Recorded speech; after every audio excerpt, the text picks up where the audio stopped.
Final Fantasy IX is the last game in the unofficial PlayStation Final Fantasy trilogy, and also the last title in the series creator Hironobu Sakaguchi was deeply involved with.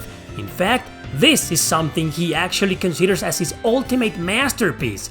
So today, we're gonna delve deep into the history, development, trivia, and controversies to find out 10 things that you probably didn't know about Final Fantasy IX.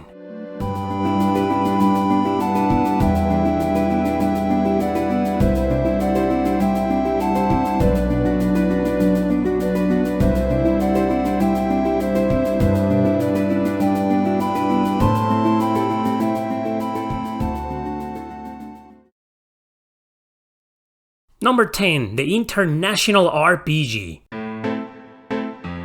It is common knowledge nowadays that Final Fantasy IX was primarily developed in Hawaii, but most people don't exactly know the real reasons why, or the fact that people from different parts of the world, not just Hawaii, worked on it. According to Wikipedia, it was developed in Hawaii as a compromise to developers living in the United States. But what exactly does that mean? What developers? What compromise? Well, by developers, they mean actual American and Hawaiian developers who worked for the now defunct Square USA branch in Hawaii.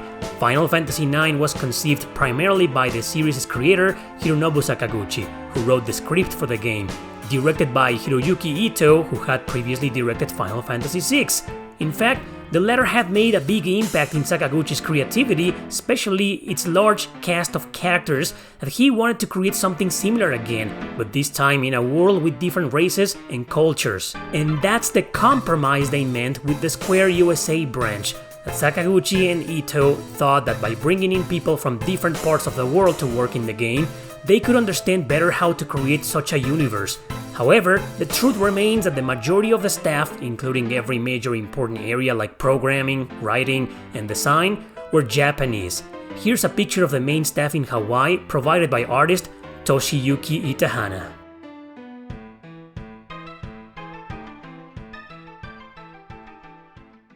Number 9. Final Fantasy Gaiden.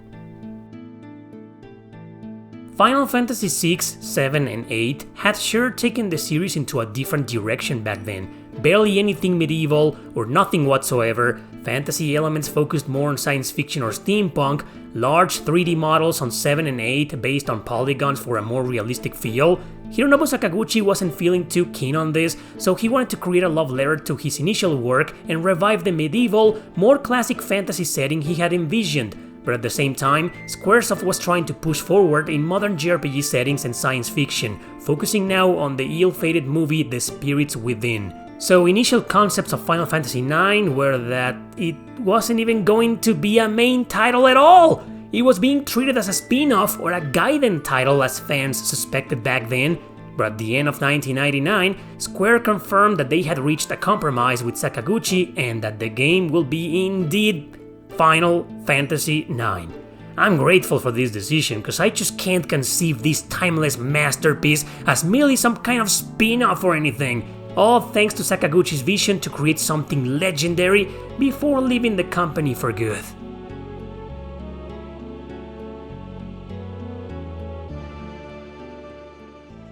Number 8. The last true Final Fantasy.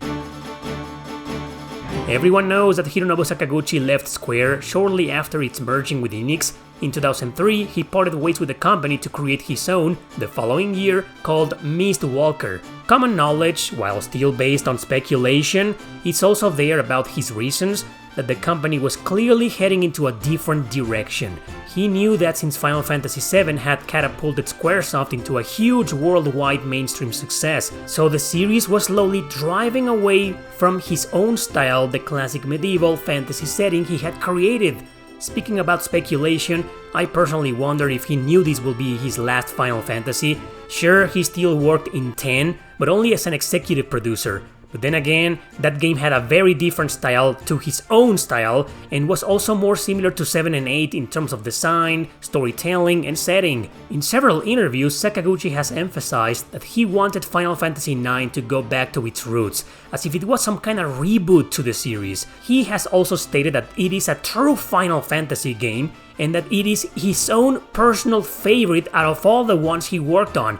He even went on to say, quote, "It's the closest to my ideal of what Final Fantasy should be," end quote. Nobuo Uematsu, the music composer, also said that this is his favorite, basically calling it his masterpiece. And so, upon understanding these views, these statements, and having played through the game multiple times, I can definitely agree with them both. This was the last true Final Fantasy before the series and the company departed to a different lane in the universe.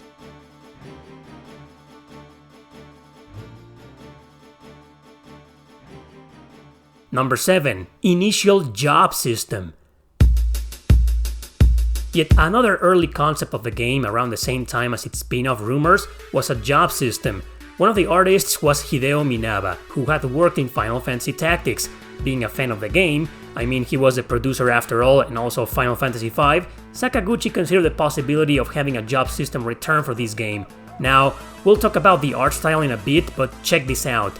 Initial concept art shows some of the various jobs the game could have ended up with. However, in terms of story, Final Fantasy IX did end up with a motley crew of characters that resemble specific jobs, and actually their native abilities confirm them, like Zidane being pretty much a thief, Vivi being a black mage, and Garnet being a white mage. It's just that gameplay-wise, they didn't establish the system as a feature. Why? Well, I couldn't find the real reasons why, but I speculate between two. One, because of time constraints and lack of space, which we'll get to later. Or two, because it is a very character-driven game, and a job system would have altered a lot of the characters' styles and development. But that's just my hypothesis.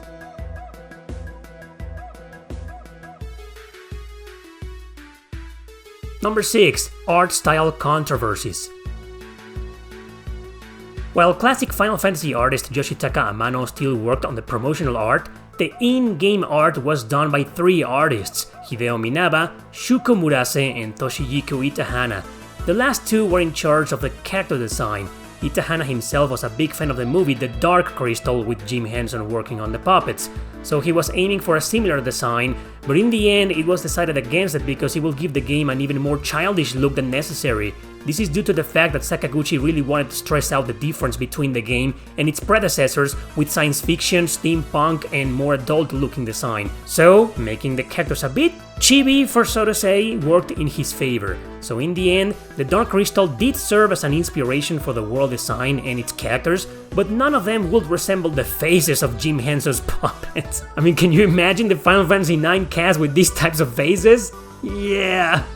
Anyway, Princess Garnet was certainly the most exhausting character to design. According to the artists, her initial idea was exactly what you're looking at right now, with Garnet having a regular generic looking dress and a lighter hair color, but this design didn't quite fit her personality and character development.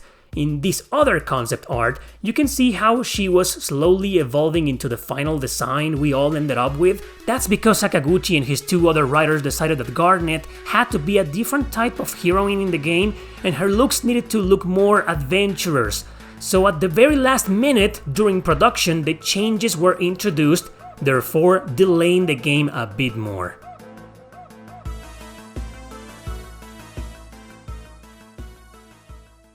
Number 5. Cut content. Hardware limitations were a problem during the PlayStation era. Final Fantasy IX started as an ambitious project, just not this ambitious. It got to a point when it was so big, it just wouldn't fit in 1 or 2 discs for the PS1. So as you may already know, mainly thanks to the awesome cutscenes, the game was released in 4 discs, but as a result, some content had to be left out. I already mentioned the job system, so what else was cut? Some extra minigames, reduced dialogue for smaller characters like Sina or Blank, fights against all 4 Shrine Guardians, not just once but twice, etc. But the biggest one that I resent was cut was the ability to turn off random encounters. Man, that would have been awesome, especially in a game like this with high encounter rate in a lot of areas. Ah, damn it. Developers also had 6 written ending possibilities, but they ultimately chose the one we got. Zidane was also considered at some point to be more indecent and politically incorrect, grabbing women's butts everywhere he went. That wasn't cut because of the lack of space, let me tell ya, but because Sakaguchi said that while the joke was funny, it was just too much. We still got this very iconic scene though.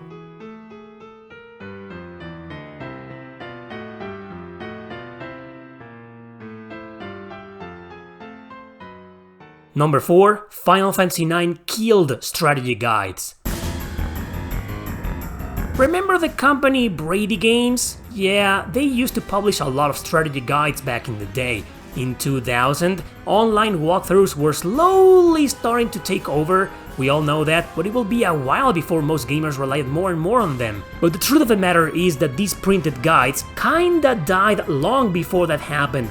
All because Square got greedy with their Play Online site. So Square forced Brady Games to cut out a heck of a lot of content to make players visit the Play Online site for the rest. Wow. And back then, most people had limited access or a bare bones access to the internet. As a result, buyers lost a lot of trust in Brady Games, and eventually the company took a hit in production. 15 years later, Brady Games will merge with Prima Games, so they're still going. But yeah, the Final Fantasy IX Play Online fiasco was the primary cause for the serious decline of printed strategy guides back in the day.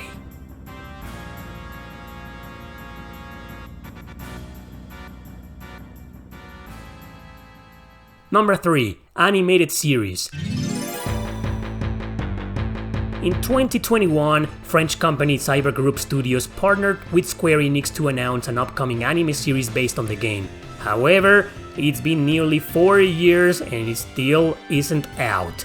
Updates were given in 2022 and 2023 respectively.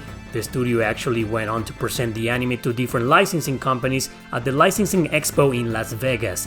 So far, what we know is that they're still working on it, so the release might not be too far off. Now, Square Enix wants the anime to be faithful to the game, but knowing the company nowadays, their political views, their censorship policies and DEI lurking around, I'm honestly worried about the anime. If it ever gets released, I hope it actually turns out faithful to the RPG instead of an altered product that will destroy it for sure. Anyway, so in case you didn't know, yes, an anime was announced and yes, they're still working on it. It hasn't been cancelled.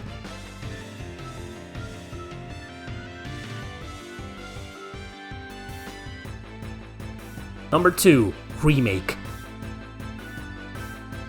Unlike the anime series, a remake has never been announced. All we got were remasters of the game for PC and modern consoles a few years ago, but a full remake has been rumored for a few years already.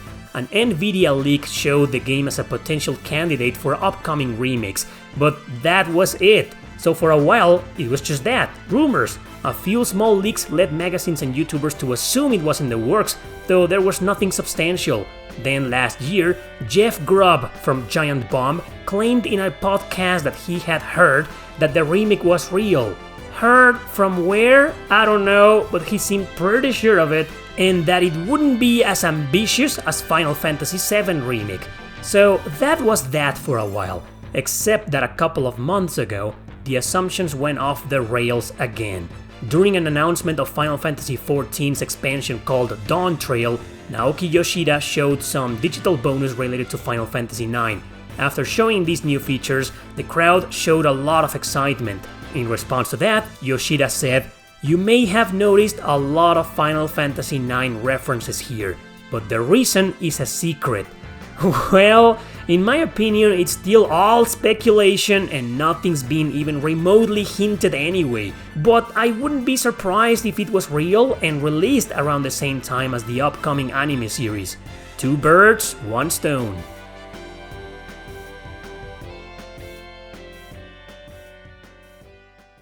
Number 1. The meaning of life. There is a lot of symbolism and philosophical questioning in Final Fantasy IX. Titles often come with a different meaning in the series, a theme that represents each title, not as notorious as with the Tales series, for example, with each game conceptualizing the narrative in one or two specific topics. The meaning of life has been confirmed as the core element of this game's metaphor. Characters like Zidane, Vivi, and Kuja, especially the last two, spend a considerable amount of development because of this, trying to figure out as living beings where they came from, why are they here, and what are they supposed to do. Squaresoft also based the main music theme, Melodies of Life, on this very same question, and the struggles to rationalize existing as a different life form in the universe. That's how deep the theme of Final Fantasy IX is, and that's also the primary reason why it makes it so special. It was never just about the dwarfed characters and their charming appeal, or their returning to the series' roots, or the music, or the setting, or anything else. It was first and foremost about trying to find the meaning of life through the various circumstances the characters go through. Final Fantasy IX is such a deep, beautiful, and heartbreaking game at the same time. It's a timeless masterpiece that represented well enough the pure essence of the series, a story that makes us question our origin and purpose alongside its wonderful cast. As both a critical and commercial success, it served as the perfect farewell by its creator Hironobu Sakaguchi before he moved on.